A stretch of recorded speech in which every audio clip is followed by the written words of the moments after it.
Recent comments made by Washington Redskins coaches and players helped bring the team's 2019 NFL draft strategy into focus.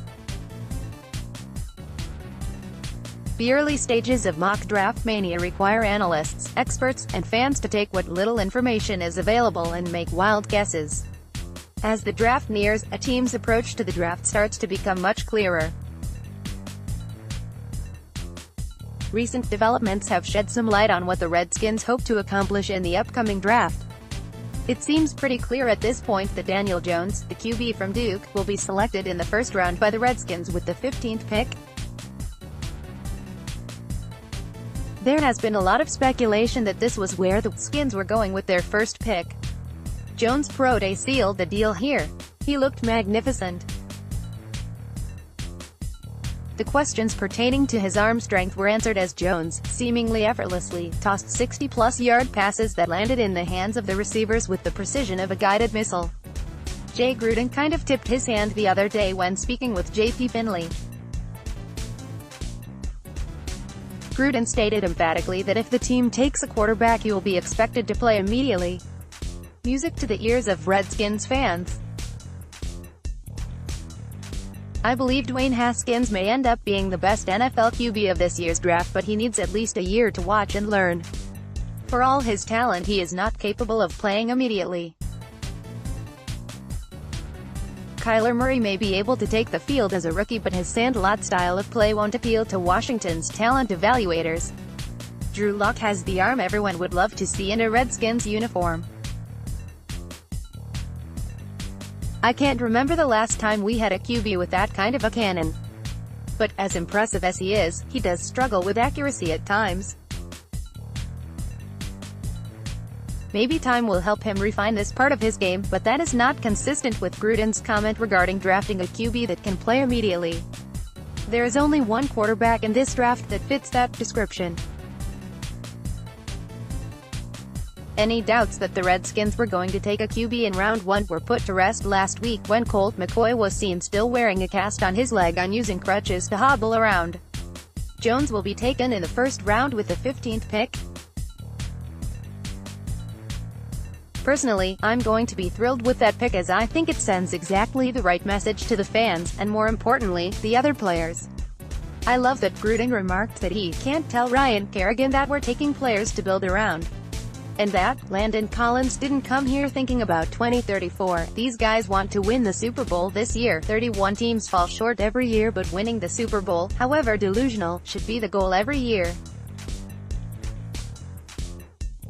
Drafting a quarterback with the first pick sends a message this team needs to hear. In round 2 I have consistently mocked an offensive lineman to the Skins, and I'm not wavering from my belief that this draft must yield a plug-and-play LG. That spot have been broken for too long and has to be fixed. In round 2 a player like Chris Lindstrom, Dalton Risner, or even Cody Ford could be available. If they wait until the 3rd round to address the position, they'll be settling for a player that won't be able to step in and give them the upgrade they need from day one. I was encouraged to hear Gruden discussing his desire to give Samaje Perine a real opportunity to back up Juice Peterson. He admitted that Perine never got a fair chance to show what he could do.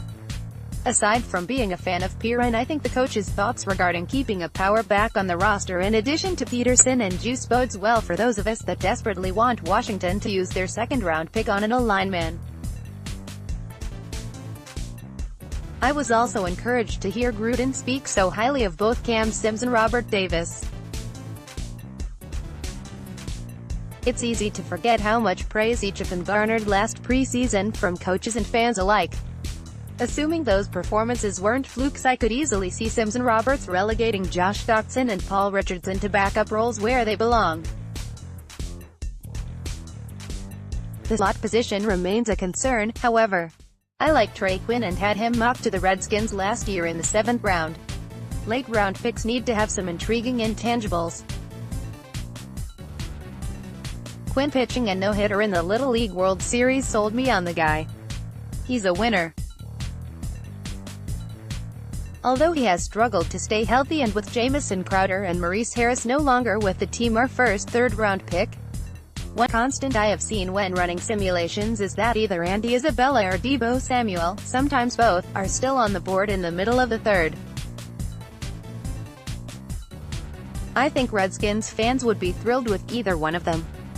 If Washington can go into day 3 of the draft having addressed the quarterback, LG, and WR positions, I would be ecstatic. And although the Skins don't have a 4th-round pick, they do have 2 5ths, a 6th, and 2 7ths. Washington has excelled in the later rounds of the draft in recent years. In fact, they are one of only 2 teams in the entire league to retain all of their draft picks over the past 2 years. Considering they have drafted 18 players during that time and they are all currently on the roster, demonstrates a knowledgeable scouting and personnel team. In an interview with Finley recently, Bruce Allen came as close to admitting that he is not calling the shots as he has ever come in the past.